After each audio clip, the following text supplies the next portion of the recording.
Yes, people, welcome back to 1894 for a brand new video. Tonight, myself and Rebel are reviewing Brentford versus City, an 8-point gap clear on top. Let's get into our thoughts. Right, Rebel, as I said, we're now 8 points clear thanks to some loss of points from Liverpool last night against Leicester and some loss of points on Chelsea's behalf tonight when they drew against Brighton. But let's analyse our game. By any means, by all performances we've had this season, this was not the most exciting to watch. We knew going to Brentford that when they play at home, especially with that crowd they have, it's quite a unique crowd, I think it's fair to say, they are quite good. And we spoke about it before the game, both a bit in our preview and as well when we were just talking about the game beforehand, that this is a team that can set up defensively very well. They've given Chelsea a tough time. They've given Liverpool a tough time. They were no joke, and that's the way it turned out. Obviously, for the first few minutes, the first maybe 15, 20 minutes, I think Brentford were actually playing the better football.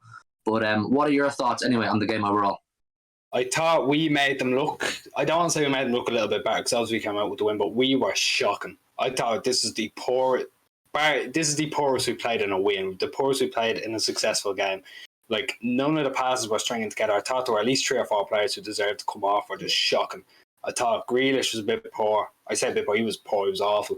Jesus, nothing was falling for him. I thought he was poor. Bruyne got an assist. He was awful other than the assist. And I know we're going to get people like going for the throw on that. I think we ended up giving like a 7 or something.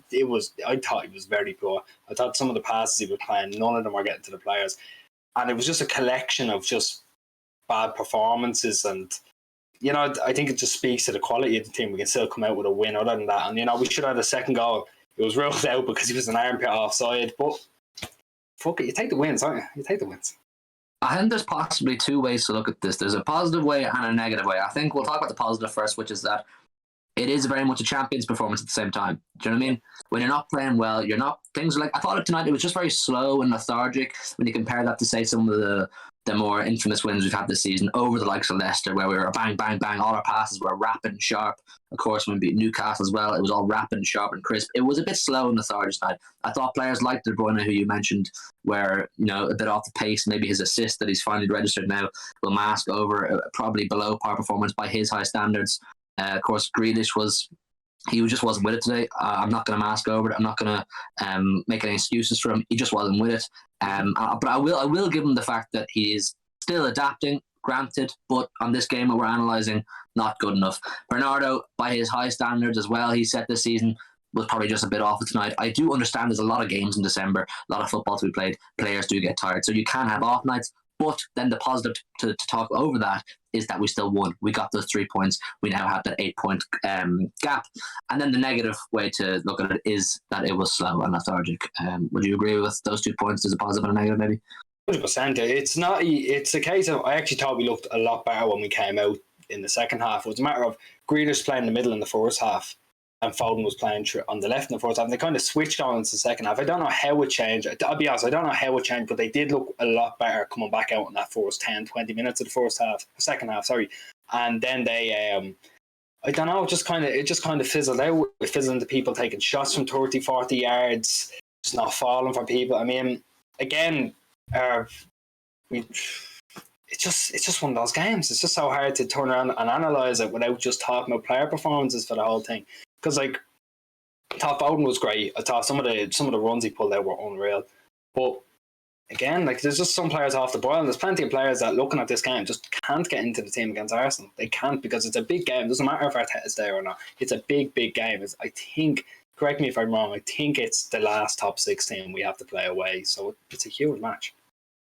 Yeah, I think I must say, while we're reviewing it as a whole here, all credit to Brentford. They will definitely feel hard done by to not have come away with at least a point. Other than a few magnificent saves from Ederson due to some mistakes by our centre halves, I must say Diaz and Laporte, whilst yes, Laporte scored but was ruled offside, I thought they were both a bit slow, maybe a bit tired. There is possibly a bit of fatigue there. And there will have to be rotation if we do want to beat Arsenal, because Arsenal are a team that are doing quite well at the moment, and we probably want to be on our form to do that. But like I said, Brentford will feel a bit hard done by to not have a point, especially in that first 20 minutes, that first 15, 20 minutes. They created chances. They had players that were able to break through our lines more so than usual. I think you were saying to me during the game, we were possibly missing a bit of Rodri. What are your thoughts? Yeah, definitely. It wasn't even a matter they were just counter-attacking. It was just, now Fernandinho, let me just put it out there, was very good. I thought he was very just solid. don't get how Tony wasn't sent off for stamping on him, but he was very solid, right? But Rodri just adds that bit more of maybe even confidence to the centre halves. Adds more confidence that, like, oh, I'll be the one covering here. But that should be the same with Fernandinho. It's just, you know, Rodri's been there all season. They might have just got used to him there, but it's a big miss, and like hopefully he's back for Arsenal. I think we'll be fine for Arsenal regardless, but I really hope he's back for Arsenal because he's putting in 10 out of 10 games every single week in, week out. I'm taking out of a team, replacing it with a 36-year-old whose legs are unfortunately look like they're about to fall off. Like it's not working out. But again, you know, it's just so much quality that even on the bad days they put in a decent enough shift to beat a Brentford team who are very good. Yeah, look, we have to be honest and say it was an underwhelming performance. I mean, there probably was an added pressure to the mentality of our players going into tonight's game. With Liverpool dropping points last night, sorry. Of course, we have to capitalise, and they would have known that there was a huge opportunity to capitalise, and that obviously is an added pressure, and it's great that we did. But let's not take away from the fact it was a below par performance, and to beat Arsenal this weekend, which is massive. This game against Arsenal followed by a game against Chelsea are two massive games. If we can get 6 points out of those, I think we're well on our way to not securing any league by any means, but just really kicking into gear. And we have been very much a second half of the season team for a good few years now. So if there's more of that to come in the second half of the season, I'd be confident. But it all begins now with Arsenal, Chelsea, and improvement is definitely needed after this game against Brentford. So with that much said, let's get over to our player ratings and see what we rated these players after a below par performance. Let's get over to it. Okay, so the player ratings that we gave, we're going to pop up on screen right now for you all to see. And as always, do get involved and let us know your thoughts on our ratings and would you give anybody any different. Of course, it's out of 10 as always. Ederson very much kept us in the game at times. We gave him a 9 because he made some really big reflex saves. I mean, there was one instant in the first half where a cross, I think, was put in and Diaz almost headed into our own net. And Ederson, just by literal cat reflexes, kept out of the net. And there's a few other instances as well, which I think warranted a 9 for him. We gave Ake a 9. I think out of the back four, Ake was quite far and beyond our best of the defenders. I think he was getting forward, doing well, and he defended when he needed to. So all credit to him. I hope that helps his confidence, and maybe he can push for a starting 11 position in the bigger games, because I think he has it in him if he keeps building on what we saw. Laporte and Diaz, they didn't make any crucial mistakes. Now, they were obviously game threatening or that were going to cost us any points, but they both look possibly a teeny bit off. That's just us being maybe overcritical or just analysing it well. You make up your own mind below. Both a 7 for them. Laporte obviously unfortunate to score a goal, which I thought was a fantastic finish, and I still believe it was onside. You can argue me in the comments all you like or tell me if it was on or off. I do for some reason think it was onside. If Foden was onside, I think Laporte's was. Cancelo, similar to Bernardo, when we spoke about in the first half of the show, he set really high standards this season, and tonight maybe just looked a bit tired and didn't have that same influence that he usually does, which is magnificent when he does hit that 10 out of 10. So a 7 for him. Rebel, that back four. Back four, it's just one that I've given him a lot of shit, but I think Ake was brilliant. I think, especially playing, we'll call it out of position, but he looked a really, really good left back. I thought he got forward very well. There was a part where me and Joe were watching the match before you joined, right? And Joe goes, "Why is he up that far?" But he didn't look out of place up that far, and he got back really, really quick. I think, you know, obviously we do need another centre back to come in now and again, but he could have a little bit of a role at left back there. You know, I thought he looked very, very confident in the team, and he has the physique for it. You know, he's only 5'10", but he's wide. Like, you know what I mean? He can definitely play left back. I was really, really happy for him. Diaz and Laporte, it's definitely, you said it before, it's an element of fatigue. They're not like, you can't expect them to play week in, week out with very, very little rotation. You know what I mean? Like, it was unfortunate that Stones was injured because he would have got in. I saw a tweet saying that Bete was warming up. I don't know why he didn't get on. I think that's something you have to mention, how there were no subs. There were 0 subs. We really needed a change. We really needed something to shake it up, because we were in very like high. We were putting a lot of pressure. I'm surprised he didn't end up getting a goal. But then Cancelo again, like, it's you're gonna say it with Bernardo as well. It's the high standards he set. He just maybe fell a little bit below it, but serviceable at best. I think he kind of got shredded a bit near the end of the match, but other than that, I thought he was fine. Yeah, the substitution point is a massive one to bear in mind. At a high intensity game like that, in a cauldron, which it was tonight, the Brentford fans, all credit to them, they're fantastic. They really cheered their team on right to the bitter end.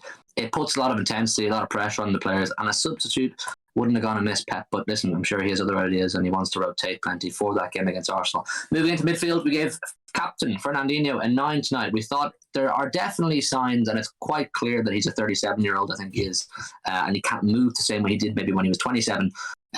But he still led the team very well. I thought he broke up a few attacks, and he did his role quite well. I think Rodri has overtaken Fernandinho now, I think it's fair to say, in pretty well most City fans' estimations. But I think Fernandinho is still, to use Dara's term for Cancelo, serviceable and does his role quite well. So we gave him a 9 because he is very much a leader. And I think possibly without his leadership there tonight, we may not have got the 3 points. So Fernandinho, a 9 for him. Bernardo, we kind of spoke about him and put him in the same bracket as Cancelo. We gave Bernardo a 7. We don't think he had any catastrophes. There was nothing to really criticise him too heavily on.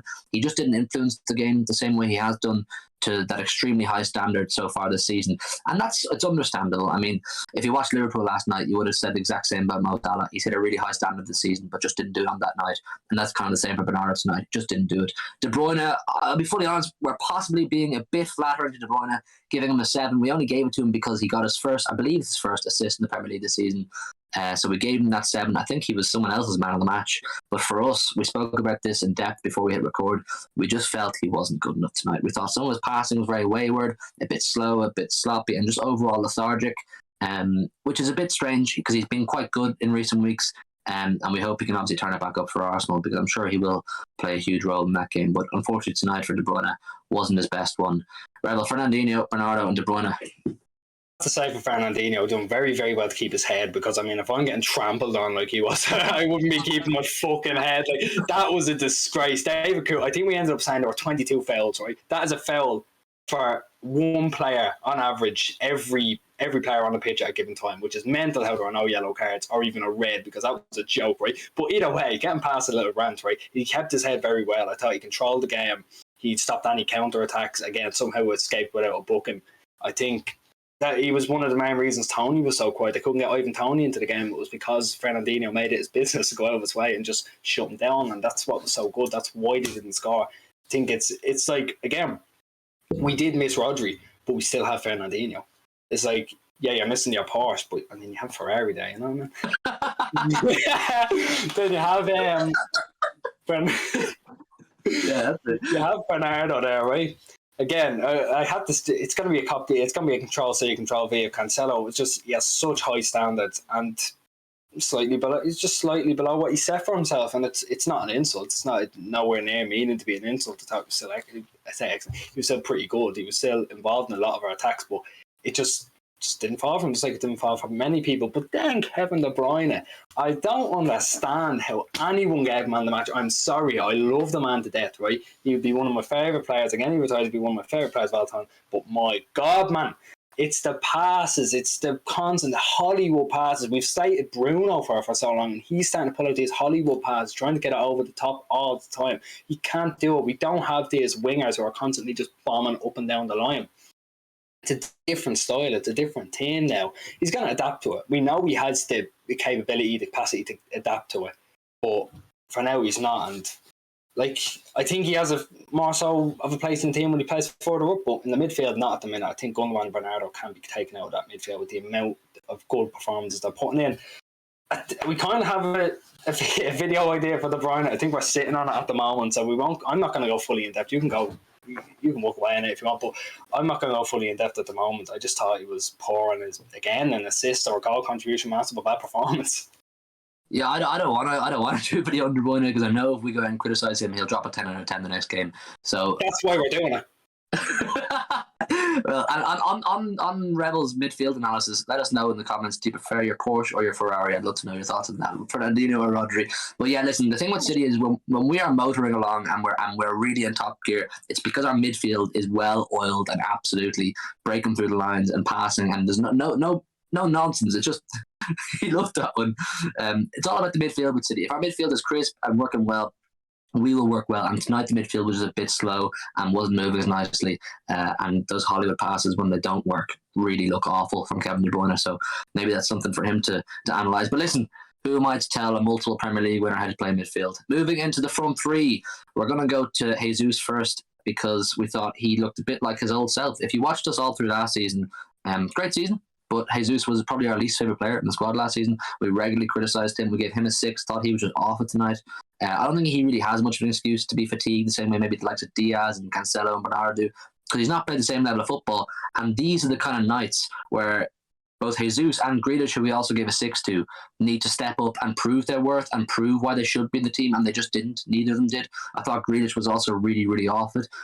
He had little or no impact in the game, had 1 or 2 half-decent dribbles, didn't really have a cross worth talking about, not sure he even had a shot on goal, and playing through the middle, that's simply not good enough. Now, we spoke about Grealish in the first half of the show. I don't want to ramble on too much about him because I still have full faith in Grealish that he will come good. I really do. But like I said, on this one game, they were analysing both him and Jesus not good enough. You'll see a star beside Phil Foden's name. Stockport Gascoigne, or whatever they were calling him during the Euros. He's got the blonde hair back. He is our man of the match. We gave him a 9 tonight. No 10s. We don't think he was a 10, but we gave him the man of the match on the basis that he did have a few good dribbles. He got his goal, which won us the game, got us the 3 points. And he had a few good moments. He wasn't even at his best tonight for Foden. He wasn't even in top gear, but he still dropped the 9 out of 10 for us and gets our man of the match.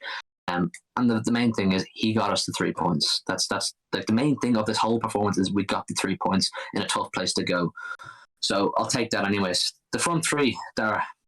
This, like you just said it there, we don't care about this once you get 3 points, and that's what you have to look at. We're doing this because it's a normal video trend. Like we do the ratings because we want to let like individuals be shone on.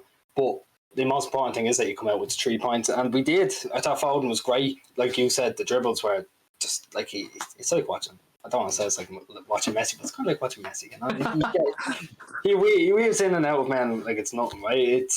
There's so much to be said about him. I think he's only going to get better. Like this is not his peak. Like he is years off his peak. He's 21. 21. He's 21 years of age. Like this, and he's looking like that guy. You know what I mean? He looks like he can be that guy in City's team for years to come. Jesus, I'm not gonna go on about it. It's just poor. I think he's had enough time. I don't know if it's the fact that he actually looked as shit as last year. I think it's the fact that, again, he set himself such high standards this year. He's been outstanding this season, right? And you know what? Watching him in that game made me regret saying that I'd start Mahrez over him. Let's just be at that, because I think Mahrez would have had a very, very good game there. I don't know if that's just me saying if, buts, maybes, but he could have. Grealish was... and he was awful. I thought he was really, really bad. You know, they switched him out to the left in the second half, like I said, and just wasn't working for him. I think now it's weird, since he joined City, he's not getting as many fouls as he would. We obviously know that. We saw that as soon as he played against Tottenham. I think that's a big chunk of his game gone, but it's not the main part of his game. We've seen how creative he is. We've seen he can be prolific. He scored plenty of goals for Villa. Like, he is a fabulous player, and he will come good. I think we have to look at the fact that Sané took a while to adjust to Pep. Sterling obviously took a while to adjust to Pep. All these world-class players have taken some time to adjust to Pep. Rodri as well. He's taken his time. I'm just going to have to be patient. I understand he was 100 million, but he will come good. I think we all know he's going to come good. It's just a matter of when. I'd rather him do it now, but if not, like, if we get this poor Grealish for a while and he goes around, turns around, drops a few 10 out of 10s, even the end of this season going into next season, I'll be happy because I know how good he can be. I firmly believe that by this time next season, Grealish will be a whole different player. He'll have had essentially 18 or 15 months with Pep at that stage. Mahrez, if you remember that correctly, had a crap season, his first season under Pep, really bad. Bernardo, quite poor as well. Sané, like you said as well. The list goes on. Pep is not a manager you adapt to very quickly. He really isn't. He has a very demanding style of play, and the way he likes to play football, it's all really demanding, and it's a massive, massive step from going from mid-table at best, Aston Villa being the main man there, to fitting into a star-filled team in Man City. So do slow down on your Grealish slander if that's something you're into doing right now, and the price tag is something that really bothers you. He will come good, and we will share this video again, and we'll clip this up next season and show you. But listen, on tonight's game, a silver lining to take from two boys in our front three not playing well is we do have an in-form Raheem Sterling. I think it's fair to say he's in form to come back into the team. I think he will start against Arsenal, Sterling. And I'd say, I don't know, is Mahrez available for Arsenal? Yeah, I'd say Mahrez will too. So. I think so. I think they're going out on the 5th. So this could be his last game. So I think you have to play him, personally. I think you have to play him. There's no maybe though. My front three for this weekend, we'll obviously talk about it more in the preview, but it's probably going to be Mahrez, Sterling, and Foden. I think that's the best way to go for the minute. But listen, leave your thoughts, of course, down below on our player ratings and the game in total. How do you analyse his performance? Obviously, if you're a City fan, you'd be happy just to get 3 points. But in terms of player performances, let us know down below. Do leave a like on the video as well. It really, really helps us, and it helps other City fans find the channel. We've got some great support recently, gaining a lot of subscribers. Honestly, I want to say on behalf of myself and the rest of the 894 team, we really, really appreciate it, and we're just getting started. We hope you stick around, and if you're new, like I said, hit subscribe and join. We'll see you this weekend, hopefully, for Arsenal versus City, a big game, a game we've won the last 9 times in a row. Let's hopefully we can make it 10. Good night, God bless.